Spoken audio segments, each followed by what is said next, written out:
originally in Spanish, April 16th, 2022. From a metaphysical point of view, why do nebula form? And why are they so beautiful? On Earth, they give us an explanation that is too materialistic for my taste.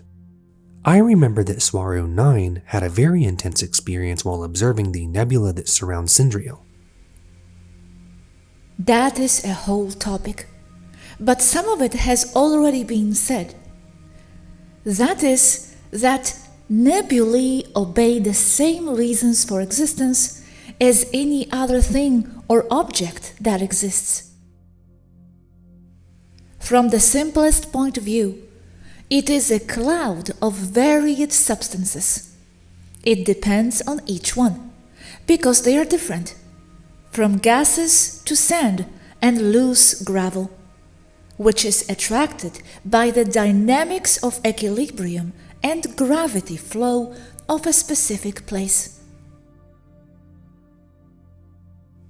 For example, in the Pleiades, the nebula is formed because the gravity of the stars together creates a point of attraction that is not only in the stars themselves, but in points in space between them that are like nodes or points of gravitational equilibrium between them. And those points in space also attract particles, which includes gases. So, as an example, if you have two objects and one orbits the other, there will be an equilibrium point between them. Each O is a stellar object, like a planet, with the I as the equilibrium point closest to the object with the greatest mass. That point, if it grows in gravitational mass, or is fed by the gravity flow, in other words, will form a gravity well. But in the case of Pleiades, that well is of weak force, but attracts particles. Why are they so beautiful? That is a matter of perspective and the tastes of the observer. But understanding that point of view, yes, they can be very beautiful. What shines is the reflection of the suns around it that reflects on the particles of the nebula, and the color will depend on the chemical composition of the nebula itself, mainly the gases present in it. This is explained with basic spectroscopy. I should mention that some nebulae also produce, to a lesser or greater degree, their own light by the internal chemical processes of their own gases. It depends on each one. Another terrestrial factor is that the vast majority of the photos of nebulae that you have on Earth are fake and are made by groups of paid artists who colorize images from telescopes like Hubble or create images from scratch with a view to perpetuate an agenda of control over humanity. An example of this is the Hand of God nebula, which, although it started out as just a nebula in the form of a hand pareidolia in NASA, it has been exaggerated with image inking to the extent that it looks like a hand, but that's not the case. That is art at NASA, in order to see how the human population reacts to the possibility of a divine hand. But as such, this nebula is not as it is painted on Earth. As it is painted here, it does not exist.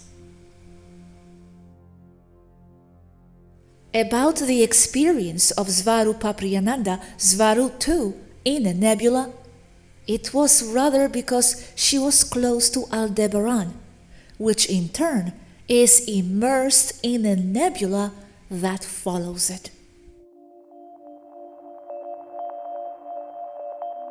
Originally in English, February 2022.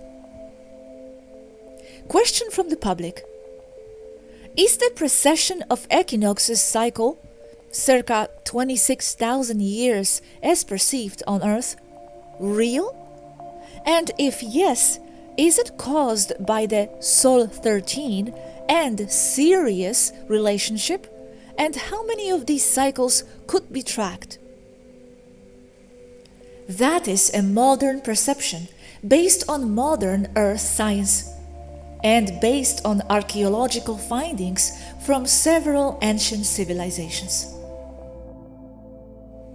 Time is an issue here with that theory, as the further back you go, the more difficult it is to calculate. Time is not a constant. That is understood even by Earth science with time dilation in space travel. And I mean simple space travel to low Earth orbit. Time is a perception that is not external to who perceives itself to live in it, when in fact they are it.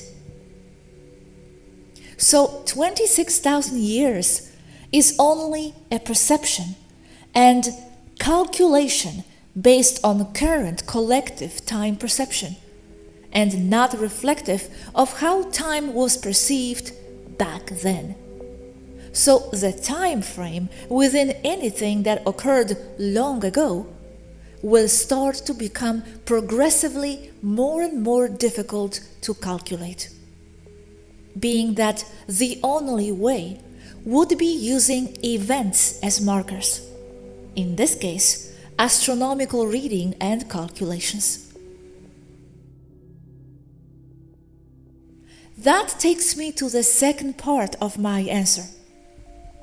The precession of equinoxes, as with all other stellar or cosmic related events, does not depend on any one relationship between two or more specific objects.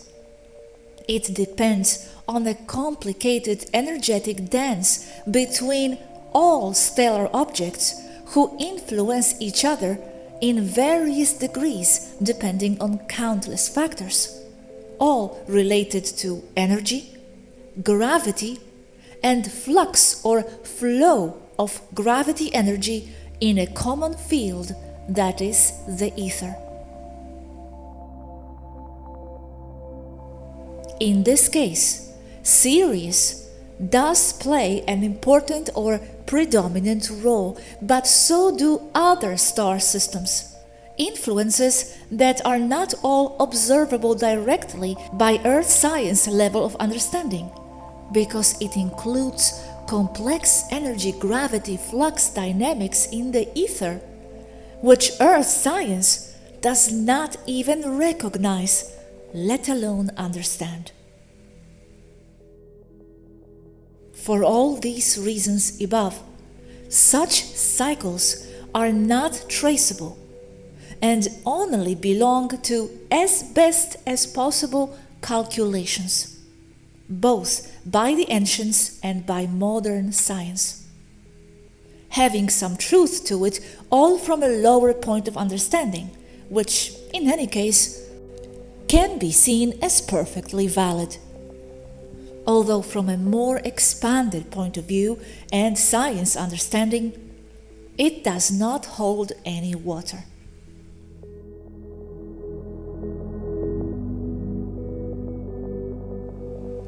Question from the public.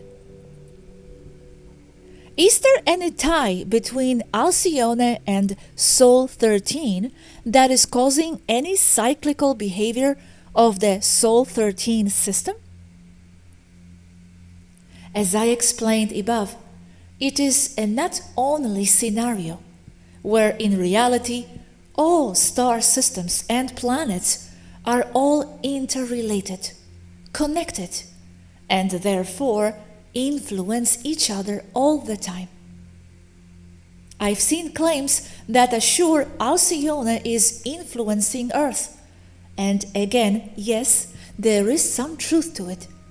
But from a more complete and expanded point of understanding, what people on Earth calculate or understand about this is not considering the complex dance and energy flow between all stellar objects, suns, which include them all, and not only Alcyone in this case, or Sirius in the first case scenario. Question from the public. What was the sequence and approximate passage of time between the destruction of planet Tiamat, the construction of the main pyramid of Giza, the placement of the moon ship, water from Tiamat reaching Earth, and the Earth axis shift, one or several?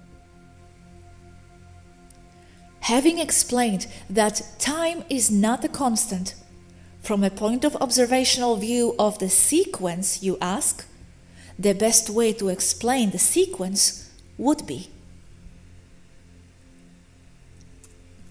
1. Construction of Sphinx.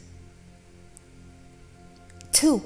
Construction of pyramids of Giza and most of the pyramids in other places, as well as many cities that are now gone or are in ruins all over the earth and that are badly dated by human science. 3. Construction of Atlantis at this period as well. 4. Tiamat wars with the subsequent destruction of the planet and the devastation of Mars' surface and ecosystems. 5. Complete disarray of equilibrium of all the planetary dynamics of Solar System 13, caused by the loss of mass of Tiamat, although mass in itself was progressively distributed in a different way, as Tiamat became the asteroid belt. 6. Cataclysms on Earth, with devastating effects on biology and on civilizations, caused by the abrupt change in planetary solar system energy dynamics. 7. Wandering of Tiamat's mostly unfrozen water mass until it came into contact with Earth's and Venus's gravitational field and pull, falling to Earth and to Venus, creating the Great Flood, and finishing with the destruction of civilizations there and on Venus as well. 8.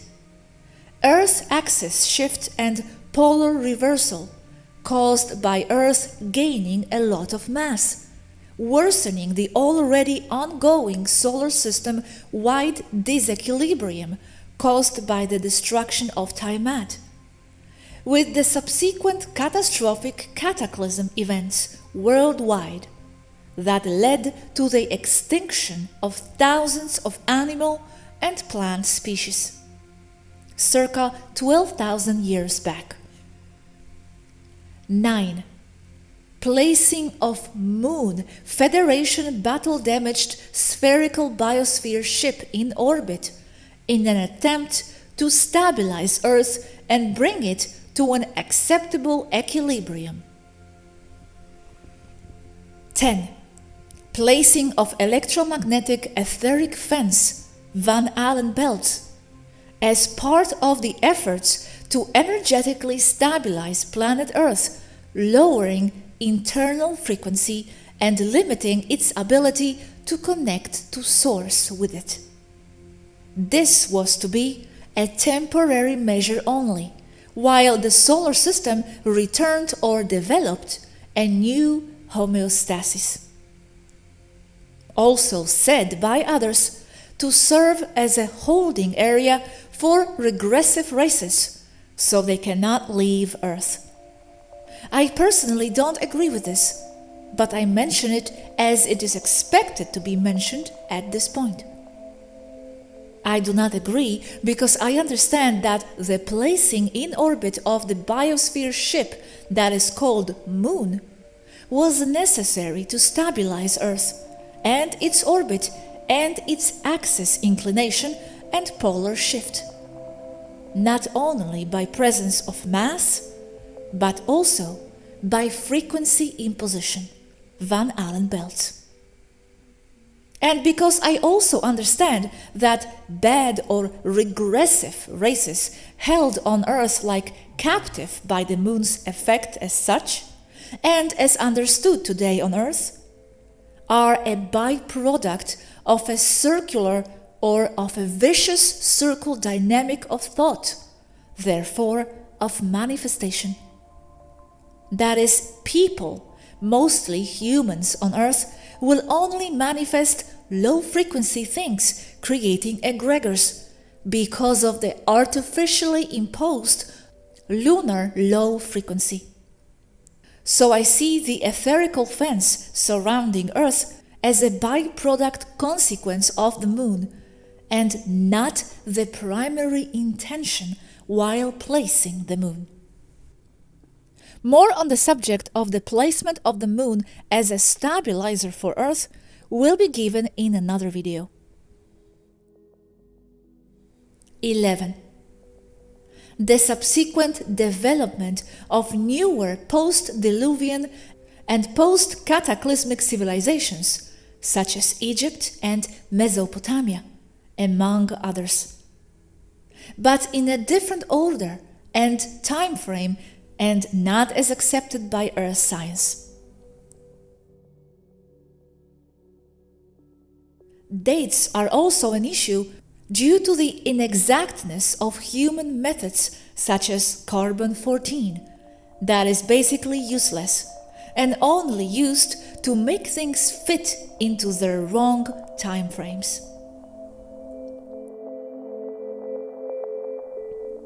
Question from the public.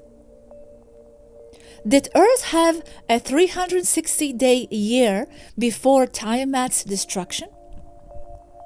Negative. The time Earth took to revolve once around the Sun was much longer, but hard to calculate exactly how much longer due to time slip problems and temporal perception, as Earth before Tiamat event was in a higher vibrational existence, basically known as 5D, for reference, as I do not recognize any such numerical representations. A note here. We interpret mankind's fall from the Garden of Eden as the fall from the higher vibration of existence, 5D, into a lower 3D frequency of thought, awareness, and existence. It is very difficult to discuss timing pre-12,500 years ago.